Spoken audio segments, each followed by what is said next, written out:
All right, so here's what we start with. Got cases. I've got them deprimed and resized. So there's a die. I've already got these done. So this die right here, with this little needle sticking out of it, is the resizing die. This punches the primer out, and the inside of this die resizes the case because it expands when a gun goes off, and so it pushes it back together. So you have to lubricate your cases. So you have this case lube pad, and you roll your cases on that. Not all of them, but like you get a good start on it, and once it lubes the inside of your die, you're able to do it pretty easy, and you just have to kind of maintain it as you go. So you need a set of dies. You need a shell holder, which is this little thing. And I'll show you when we get over here to the die and start pushing bullets in what that looks like. So right now, this is the resizer. And what I do, you take your caliper, so you're going to need the caliper, and you measure on your load specs, whatever your load is. It tells you what your case length needs to be.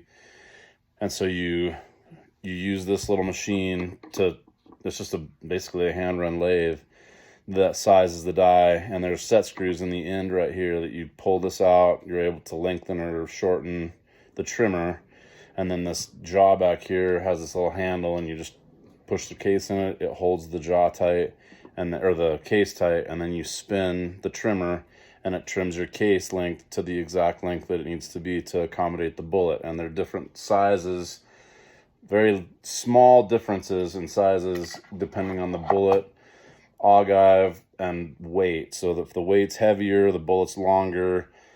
So you got to accommodate for all of that kind of thing. So this is how you do this. I've already got this one in here.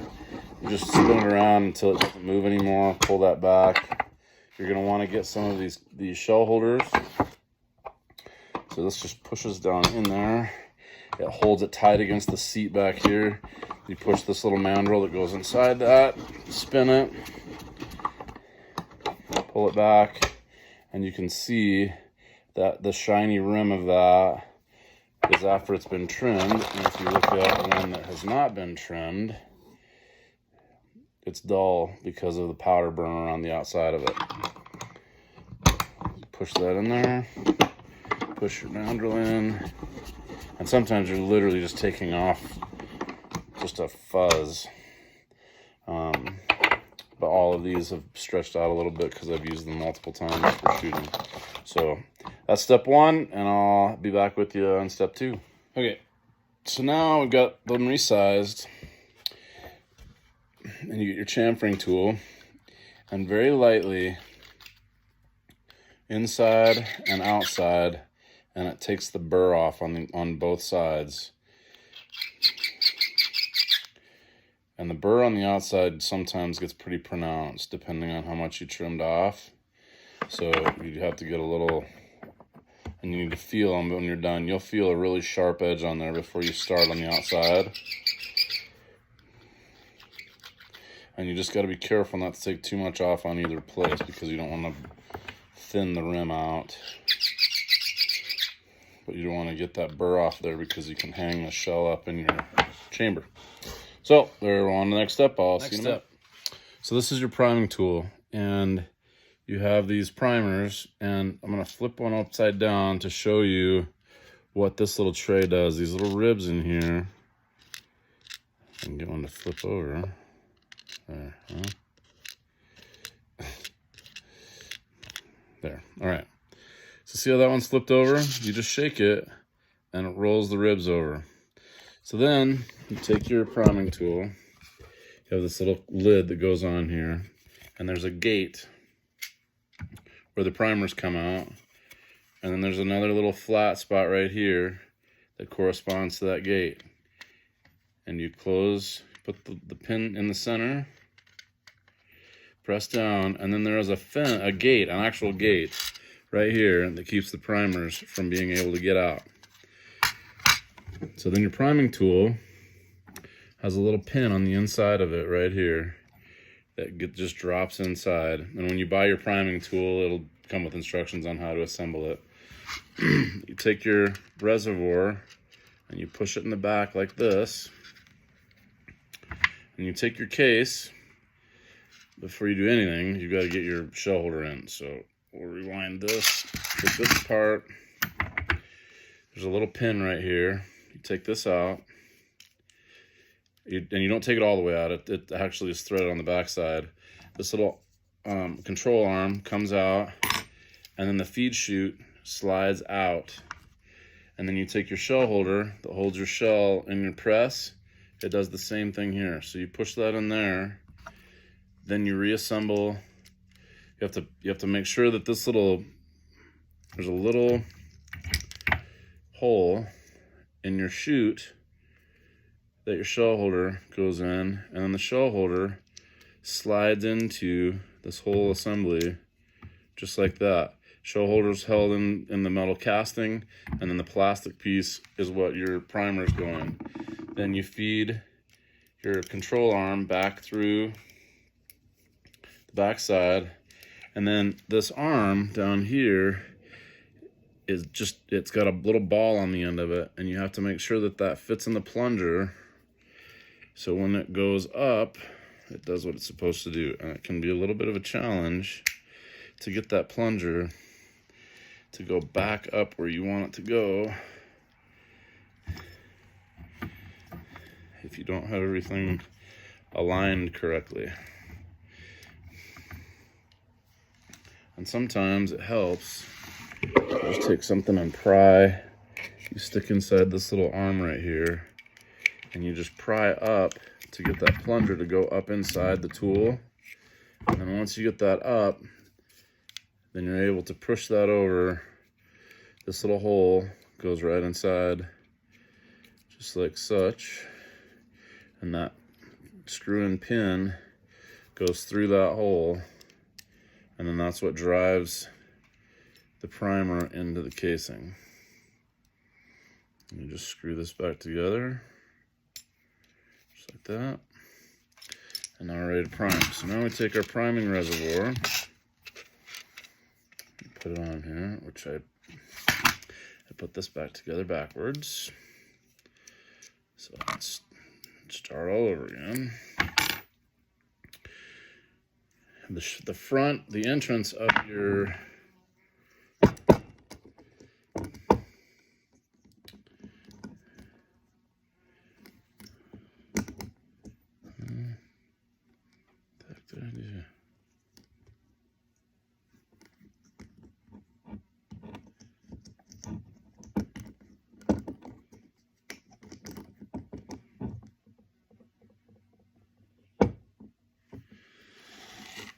now I'm confused.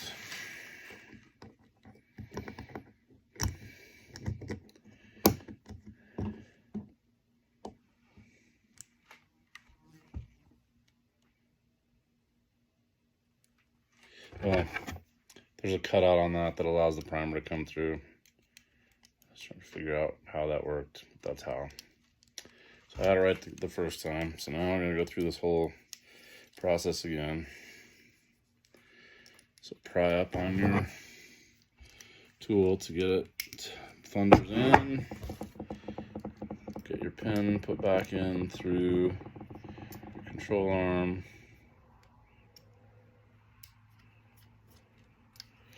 Push the reservoir on the back through. Make sure that your pin is engaged so you can see that pin comes out. It drops back in there when you're done priming. See, it pushes out and goes back in. All right.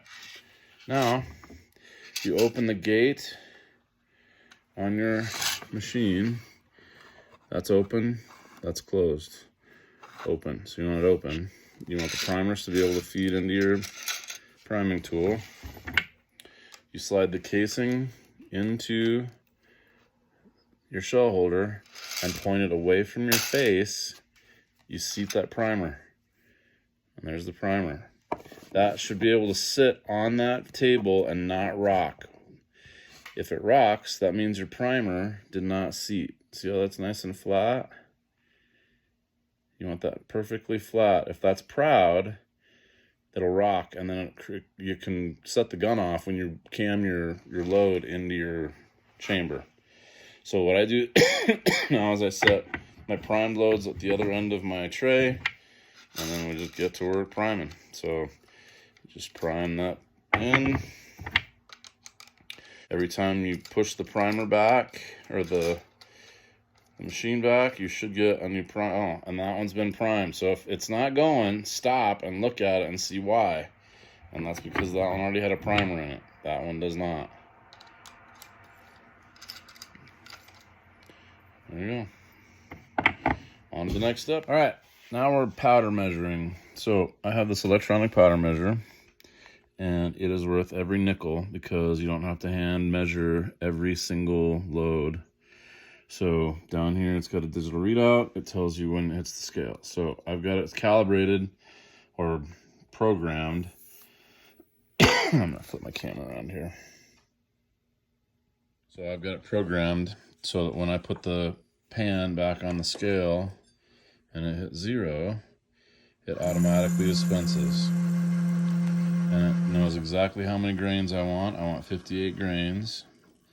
So it just continues to spin that little feeder until it hits 58. See, it twitches, keeps twitching.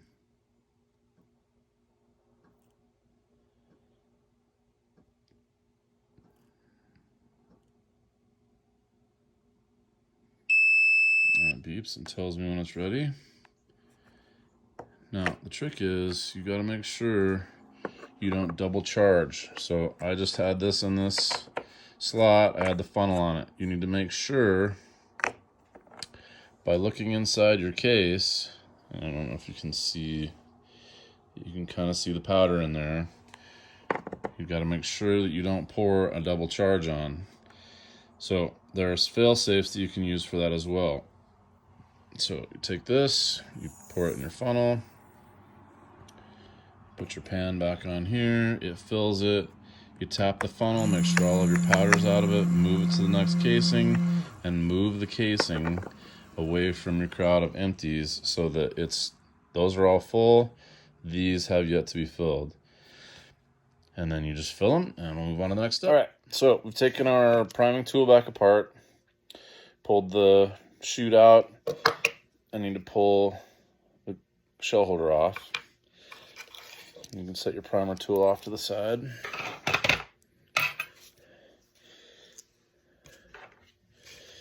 Then on your press, right down there is your plunger. And your shell holder fits right inside the top of that. If I can get my camera to work here. Just like that. And then you take your bullet seating die, which is this one. It doesn't have the pin sticking out the bottom. Mine is already set for its depth. So I take it and you screw it into the top of this. You get it so that it hits the jam nut.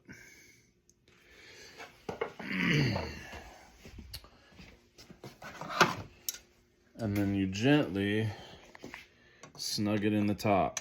You don't jam it in there too tight. You give it just a little snug so that it can't work loose while you're doing your bullets.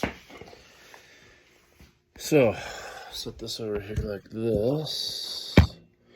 Let's powder out of the way. Get our bullets.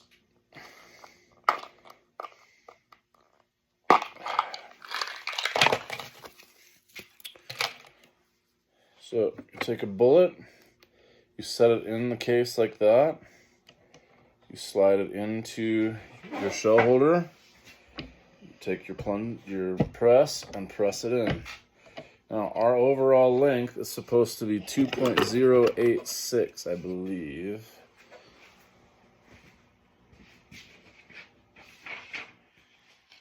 No, 2.860. So you take your caliper and push it out there. And we are at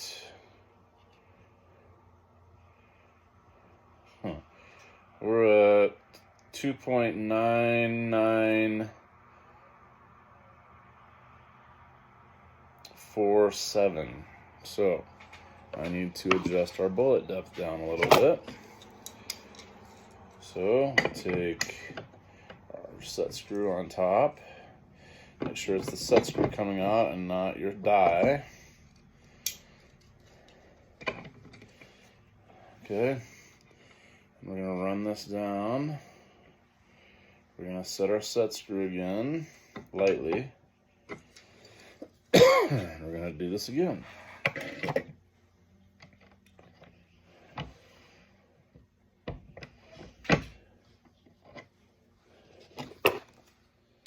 Now we are at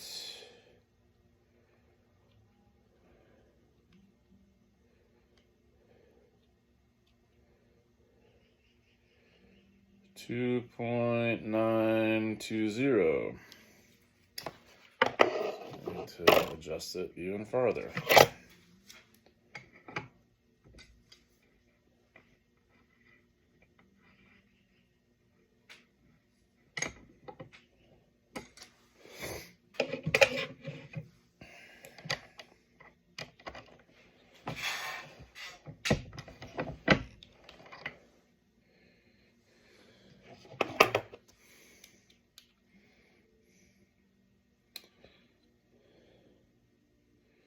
All right, 2.887, so we're getting really close. So we're going to continue adjusting that down.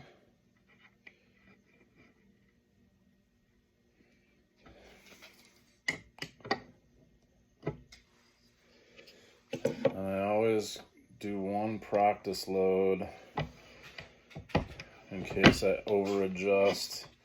These don't fit in the magazine of my rifle, and I wanted to adjust them this time so that they would. And so we'll see if that, ooh, we're really close. That's 2.864.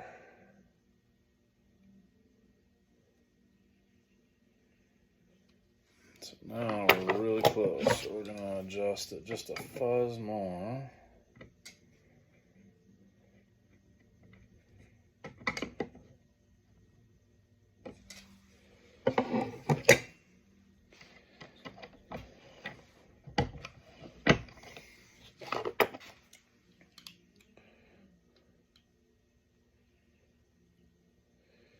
A little too far. Now we're at 2.86, or sorry, 2.857, sort of 3/1000ths of an inch low. So we need to lift it up just a little.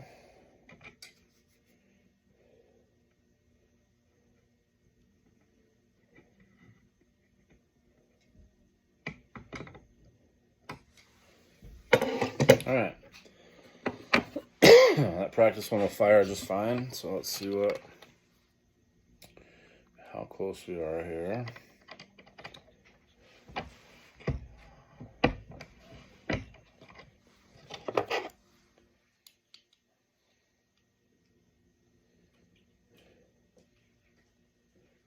Hey. Hey. What you doing? Oh, I started a fire thinking there was more wood, but there's not. So I see. We're at 2.862, so we're gonna call that good.